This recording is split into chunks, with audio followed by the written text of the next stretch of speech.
आज की तीसरी बड़ी खबर जो कि कश्मीर की सियासत से जुड़ी है, अब आपके सामने रखते हैं। गुलाम नबी आजाद ने कांग्रेस छोड़ दी। अब वो जम्मू कश्मीर में अपनी नई पार्टी के साथ एक सियासत की नई अलग जगाने की कोशिश कर रहे हैं। जम्मू कश्मीर में उन्होंने जबरदस्त शक्ति प्रदर्शन भी किया और अपनी आवाज को बुलंद भी की। पार्टी की एक नई आवाज भी सामने प्रस्तुत करने की कोशिश की। आइए सबसे पहले आपको दिखाते हैं कि उन्होंने कहा क्या अपनी तमाम रैलियों में। वो लोग जो हमें बदनाम करने की कोशिश है, उनकी रीच, उनकी अप्रोच सिर्फ ट्विटर पर है, कंप्यूटर पर है, एसएमएस पे है और इसीलिए जमीन से कांग्रेस गायब हो गई। और मैं अल्लाह से दुआ करता हूं हमें जमीन नसीब करे, उन्हें ट्वीट नसीब करे, दोनों को। वो ट्वीट में खुश रहे और हम मेहनत मजदूरी अपने भाइयों के साथ सड़कों, खेत, खलियानों में।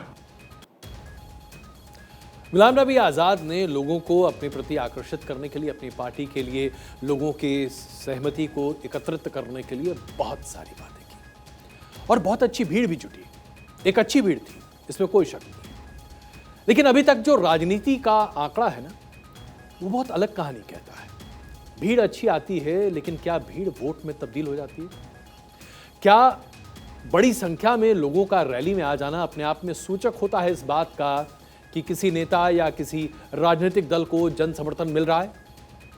कई बार ऐसा होता है कि लोग पहुंचते हैं रैलियों में, कई सम्मेलनों में, लेकिन बस कौतूहलवश। अब आइए इसका विश्लेषण करते हैं।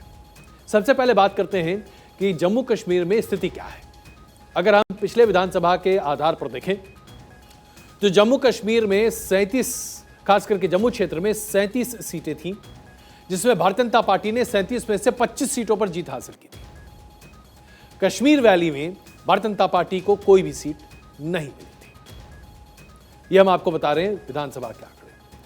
और जबकि 2019 के लोकसभा के जब चुनाव हुए थे तो उसमें भारतीय जनता पार्टी ने जम्मू की दोनों सीटों पर अपना कब्जा किया था और जम्मू कश्मीर में 2019 के लोकसभा चुनाव में भारतीय जनता पार्टी को 46.4% का वोट शेयर मिला था।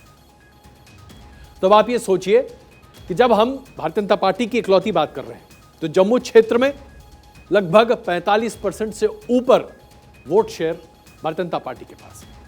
तो अगर आज बदले हुए परिवेश में 2019 के बाद के बदले हुए जम्मू कश्मीर में जम्मू क्षेत्र की बात करें तो यह शायद अपने आप में अतिशयोक्ति नहीं होगा कि इस क्षेत्र में भारतीय जनता पार्टी का काफी दबदबा है। अब जरा बात कर लेते हैं कश्मीर घाटी। कश्मीर घाटी में पीडीपी और नेशनल कॉन्फ्रेंस, ये दो रीजनल पार्टीज हैं जो बहुत मजबूत स्थिति में हैं। इसके अलावा और छोटे दल भी हैं जो अपनी वजूद की लड़ाई कश्मीर घाटी में लड़ रहे हैं। 2014 में पीडीपी को 28 सीटें मिली थी, नेशनल कॉन्फ्रेंस को 15 सीटें मिली थी। जबकि 2019 में जब लोकसभा का चुनाव हुआ था तो पीडीपी को कोई भी सीट हासिल नहीं हुई थी और नेशनल कॉन्फ्रेंस ने 3 लोकसभा की सीटें जीती थी। यानी कि नेशनल कॉन्फ्रेंस का वहां पर वर्चस्व दिखाई दे रहा था। ऐसे में अब सवाल यह उठता है कि अगर हम जम्मू की बात करें तो वहां पर भारतीय जनता पार्टी का दबदबा काफी दिखाई देता है। जब हम कश्मीर की बात करते हैं तो वहां पर पीडीपी और नेशनल कॉन्फ्रेंस दोनों क्षेत्रीय पार्टी हैं, उसका काफी दबदबा दिखाई देता है और छोटे छोटे राजनीतिक दल भी हैं। अब ऐसे में गुलाम नबी आजाद साहब एक नई पार्टी लेकर जनता के बीच में उतर जाते हैं। तो क्या वो सामंजस्य बना पाएंगे?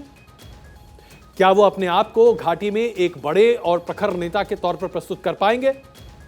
उनकी खुद की अपने वजूद के अलावा क्या उनके पास ऐसा पूरा एक पार्टी तंत्र होगा जिसके आधार पर वो अपनी राजनीति आगे बढ़ा पाएंगे? कश्मीर घाटी में गुलाम नबी आजाद का जनाधार न के बराबर है। जम्मू में भी जनाधार उनका बहुत कम है।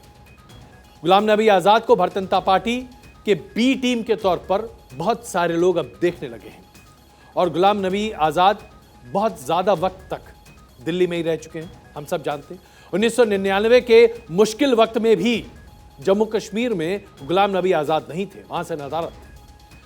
जम्मू कश्मीर में मानवाधिकार के मुद्दे पर उन्होंने अपनी टिप्पणी कभी नहीं की। जमीन हस्तांतरण के मुद्दे पर 100 लोगों की मृत्यु हुई थी, उस पर भी वो चुप रहे थे। गुलाम नबी आजाद ने कोनकन पोशकर पर भी अपनी बातचीत कभी सामने नहीं रखी।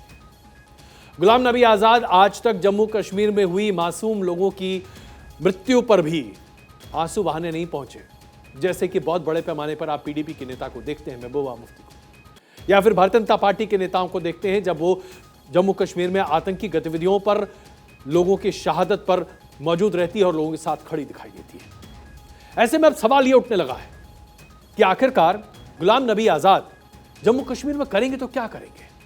क्या वाकई में भारतीय जनता पार्टी के बी टीम बनकर रह जाएंगे? क्या उनके ऊपर कैप्टन अमरिंदर सिंह का आरोप फलित होता हुआ दिखाई देगा कि जिस तरह से पंजाब में कैप्टन अमरिंदर सिंह भारतीय जनता पार्टी की बी टीम बनकर रह गए थे, वैसे ही ये भी बी टीम बनकर रह जाएंगे? अब देखिए, चुनाव खत्म हो गया पंजाब में, कैप्टन अमरिंदर सिंह को कोई याद नहीं कर रहा।